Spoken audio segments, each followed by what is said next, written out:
Brigadier साहब, ये फरमाइएगा कि वॉशिंगटन टाइम्स ने गुज़श्ता दिनों ने ये लिखा कि पाकिस्तान नापसंदीदा रियासत से अमेरिका का अहम शराकतदार और आलमी तवज्जो का मरकज़ बन चुका है। यही बात अभी आप भी डिस्कस कर रहे थे।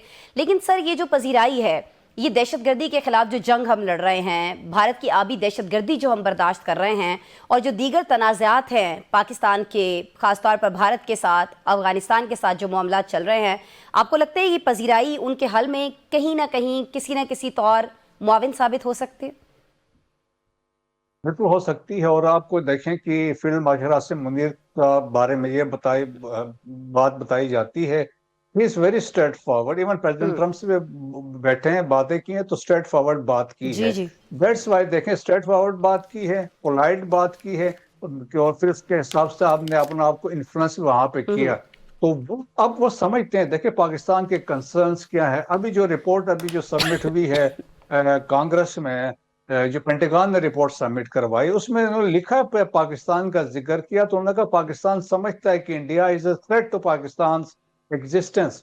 सो एक रियलिटी है। तो दैट्स वाई देखें कि अब प्रेसिडेंट ट्रम्प क्यों कहता फिरता है कि जी मैंने जंग रुकवाई और मिलियंस ऑफ लोगों के इसमें नुकसान होने के चांसेस थे, बिकॉज न्यूक्लियर पावर है। क्योंकि पाकिस्तान अपनी एग्जिस्टेंस को प्रोटेक्ट करने के लिए कोई किसी भी लिमिट पे जा सकता है। तो वो ही हमारा देखें कि प्राइम मिनिस्टर भी कहते हैं और फील्ड मार्शल ने भी कहा है, पाकिस्तान अपनी सोवरेनिटी पे, टेरिटोरियल इंटीग्रिटी पे एंड सिक्योरिटी ऑफ सिटीजन्स पे कभी कंप्रोमाइज नहीं करेगा। सो वो समझते हैं, अमेरिकन समझते हैं कि मेजर जो काज है वो जम्मू एंड कश्मीर है। अफगानिस्तान के मामले में क्या है, तो टेररिज्म है जो वहां से एमिनेट कर रहे हैं, वहां पे टेररिस्ट ग्रुप्स हैं। सो सही। अभी उनको अंडरस्टैंडिंग है। और मुझे लगता है किसी this time of point of time जब अमेरिका अफगानिस्तान के बारे में कोई स्ट्रिक्ट या सीरियस किस्म के डिसीजंस लेगा।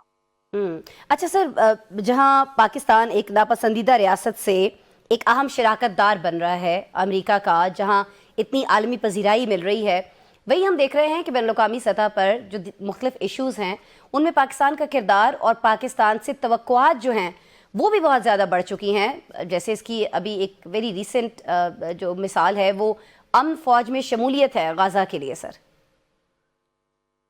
हाँ बिल्कुल, देखें जिस तरह आपने बात की है कि वो वाशिंगटन टाइम्स में लिखा था, फ्रॉम पेराया टू ए पार्टनर। पहले हमें समझते थे कि कोई पाकिस्तान की वो हैसियत नहीं थी, इग्नोर थे, साइड लाइन जी था। जी।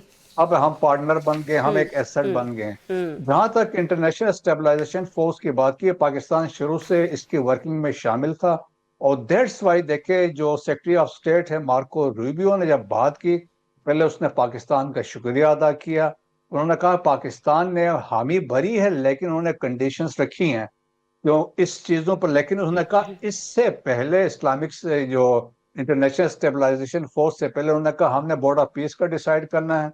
और सेकंड ही सेट कि हमने एक टेक्नोक्रेटिक सेटअप वहां पे इंस्टॉल करना है, जो फलस्तीनियों की नुमाइंदा एक वहां पे ऑर्गेनाइजेशन होगी। इसके बाद उन्होंने कहा कि ये स्टेबलाइजेशन फोर्स होगी।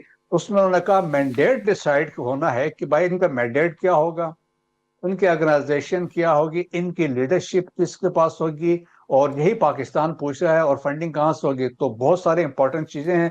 सो पाकिस्तान ने कोई चीज कमिट नहीं की है, लेकिन पाकिस्तान ने कंडीशंस रखी है। ठीक तो है। मेरे ख्याल में उसमें भी पाकिस्तान देखे। दैट्स वाई मैं कह रहा हूँ कि दुनिया क्यों मानती है कि पाकिस्तान एक मिडिल पावर भी है, एक उसने का फील्ड मार्शल आसिम मुनीर की पर्सनालिटी एक मल्टी अलाइनर भी है, कि हमने बराबरी रखा है सबके साथ, किसी को हमने कमिट किसी कोई चीज नहीं की है, but we will protect our national interest.